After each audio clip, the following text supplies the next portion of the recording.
All right, let's talk about intelligence, but probably not in the way you're used to.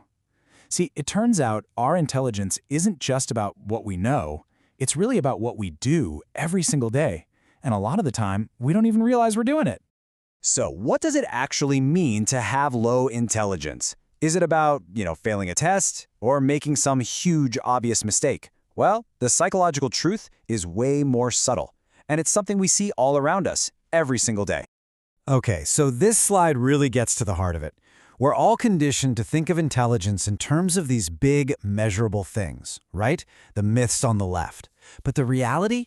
It's in the tiny, almost invisible habits that we repeat over and over. And here's the scary part. These habits don't just signal low intelligence, they can literally start to rewire your brain to become less intelligent over time. Let's start with our first category, habits of mental laziness. This is all about the dangerous shortcuts our brain absolutely loves to take to avoid the hard work, the actual work of thinking.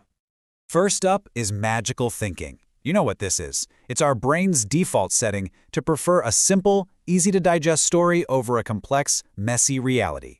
This is the bedrock of superstitions and, you guessed it, a whole lot of conspiracy theories. So how does this actually play out in real life? Well, it's wearing your lucky socks for every big meeting just because you wore them once and things went well. That's mixing up coincidence with cause. Or it's jumping on a wild conspiracy theory because that story is way simpler than digging through a mountain of complex evidence. In both cases, you're skipping the most important step, asking, wait a minute, is there any actual proof for this? Okay, another form of mental laziness is this fascinating one. Blindly following instructions and just rigid thinking. This is when someone treats the rule book or the way we've always done it as more important than what's actually happening in front of them. It's a total lack of mental flexibility. And this just nails it, doesn't it? Real intelligence isn't about following a recipe perfectly if the chicken is still raw. It's about adapting. The person who refuses to change their plan, not because it's better but just because it's the plan, well, they're choosing to get stuck. And life has a way of punishing people who stay stuck. Next up, we have instant gratification. This is that constant, nagging need for a quick reward, that little dopamine hit you get from a phone notification, a sugary snack, or just one more scroll. This habit is so dangerous because it's actively training your brain to avoid effort, and it just kills your patience for anything that takes real, long-term commitment. And hey, this isn't just my opinion. This is backed up by some classic psychological research, like the famous marshmallow test. You've probably heard of it. The study showed that the kids who could resist eating one marshmallow for the promise of getting two later on, they had better outcomes in life. We're talking finances, academics, health, the whole shebang. The ability to push through some discomfort now for a bigger gain later, that is a huge indicator of practical intelligence. All right, let's move on to our next section. This category is all about the habits of mental escape, the things we do to actively run away from our own thoughts. A lot of us are deeply uncomfortable with silence. The second the TV's off or the podcast ends, what do? We reach for our phones. This constant need for distraction can actually be a sign of weak mental processing. We're not just relaxing, we're actively stopping our brains from doing the important work of thinking, processing, and problem solving. This slide just lays that out so clearly. Smart minds, they use those quiet moments for reflection, for growth. They find a balance. But a mind that's constantly running away from silence, it just sinks into endless consumption, mistaking distraction for actual engagement. Oh, here's a big one. It's a habit a lot of people wear like a badge of honor, bragging about how little sleep they get. They'll tell you they're totally fine on 3 hours a night. But let's be real. The science is crystal clear. They are not fine.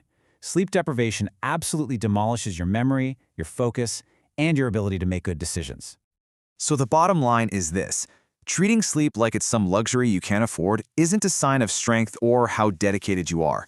It's just a form of self-sabotage. Honestly, protecting your sleep is one of the smartest things you can possibly do because you're protecting your number one asset, your brain. Our final category of habits is all about weak engagement. These are the behaviors that show a real lack of deep interaction with ideas, with other people, and even with yourself. It's basically about living on the surface of things.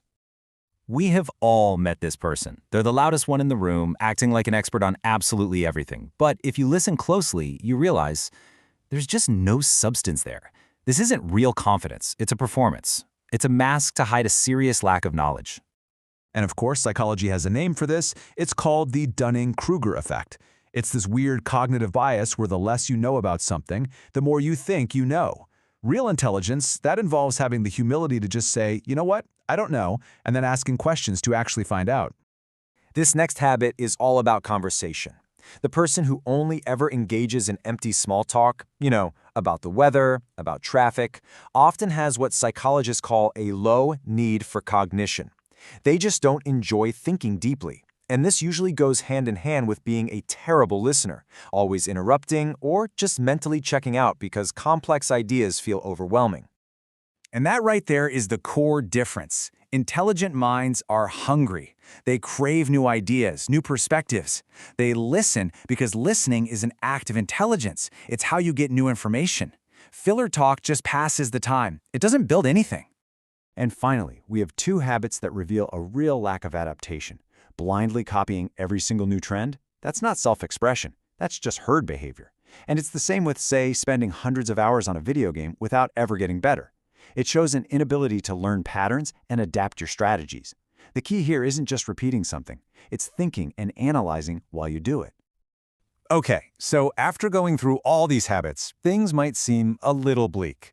But here's the most important part of this whole explainer, the final truth. It's time to shift from the problems to the solution. This is the key takeaway, right here.